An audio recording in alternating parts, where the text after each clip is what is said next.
Hey everyone, it's Kayleigh and Immanuel.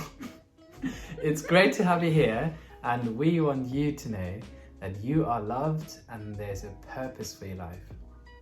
And today we wanted to share with you a discussion that we had earlier. Something that happened today. Yeah, it literally happened this morning. And sometimes when we have discussions about things that have maybe hurt one of us or that we don't understand about each other, we do think it would be nice to see examples of how others resolve conflict or how others have arguments or discussions. And so, well, unfortunately, we've had the discussion now, but we wanted to talk it through kind of step by step and share what went well for us and also how we reflected on it after we had the conversation. Exactly, yeah, not everything is always happy-dappy with us. We also have some difficult conversations. Mm-hmm. Yeah. So, what happened?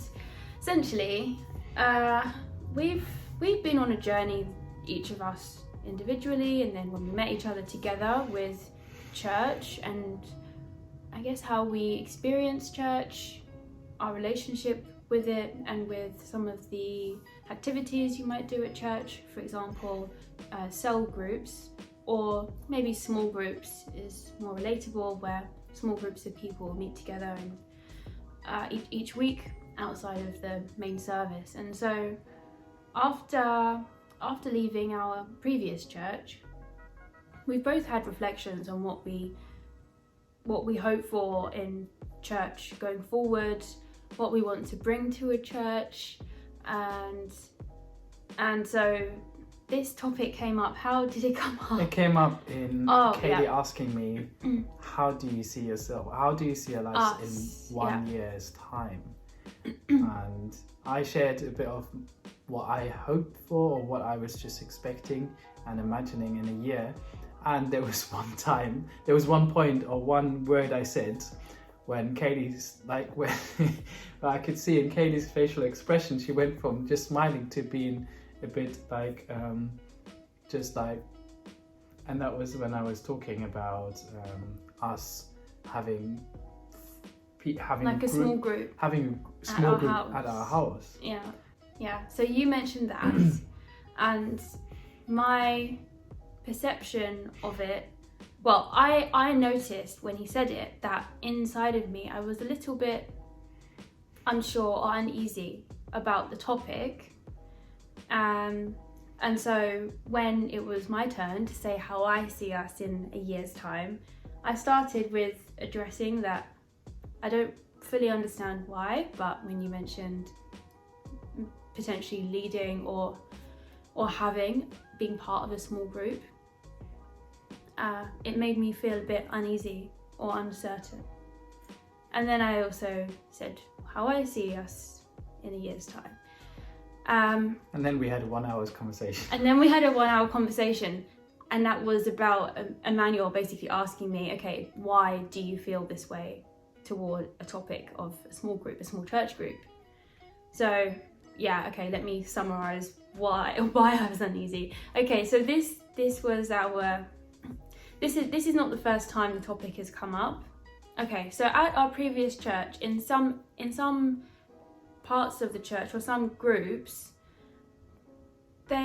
people haven't been fully free to express when they would like something to be done a bit differently, or to be open about their views. And I think that is something our previous church is working on and has some ground to take hold of, with really encouraging a very open culture. And that's something that I missed. My cell group itself was quite open, but just amongst the church, that's something I noticed, and it was quite hurtful to see that happen. So I look back on that with a bit of pain or just cautiousness, because I wouldn't want to end up in an uncomfortable situation at our next church. To summarize, we kind of came to the conclusion that in my life I've had a healthy view or relationship towards cell groups. Kayleigh hasn't had a healthy relationship with cell groups or experience. Yeah. And we're just coming from different angles, and so that's where we discovered, okay, we do have something hear that's like conflicting. Yeah, and we realised that whenever we spoke about it, Immanuel would perceive me as being a bit stuck in the past, and I would perceive him as maybe not fully understanding me or not wanting to discuss how we can make sure we choose a good church or an appropriate small group. So those were the things that we've realised toward the end of our hour of talking. And well, that relieved a lot of pressure once we realised that, because, well, do you want to tell the example with the car? Or not? You don't want to share the car.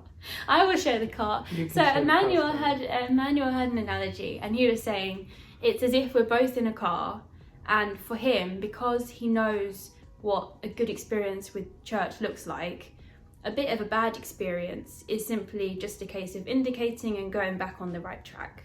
Yeah. But for me, because I haven't seen what a good track looks like, I'm a bit more fearful or cautious to drive so fast or to change lanes so quickly. Yeah. And I was kind of blaming you that you were, instead of looking forward and seeing which lane to take, you were kind of like looking into the back mirror. Yeah. And being stuck in that way, or just focusing on the bad things and not being able to just go forward into the right lane. Yes. And I was only, in my opinion, I was only looking back to show Immanuel, no, we need to slow down because look what happened. You don't understand. All this stuff has happened. So we realised that. And that was where we got to at the end of our conversation. And yeah, it's a topic that's come up a lot of times, and I feel like today it just happens that way. The conclusions or the way for us to really understand each other were able to come through. So that was the story, and we wanted to also share some thoughts we've had since that conversation this morning, and also to share how we've actually reflected on that together, reflected on the conversation together since then. But also how it helped us like steer the conversation, to stay with the car analogy, steer the conversation towards a positive outcome, because we did have a positive outcome. Yeah. But it, as you may notice, there were some cues where you're like, oh, you didn't understand me, and it could have gone a bad way, but there were some things that we changed about the way we talk to each other so that we can land in a good way.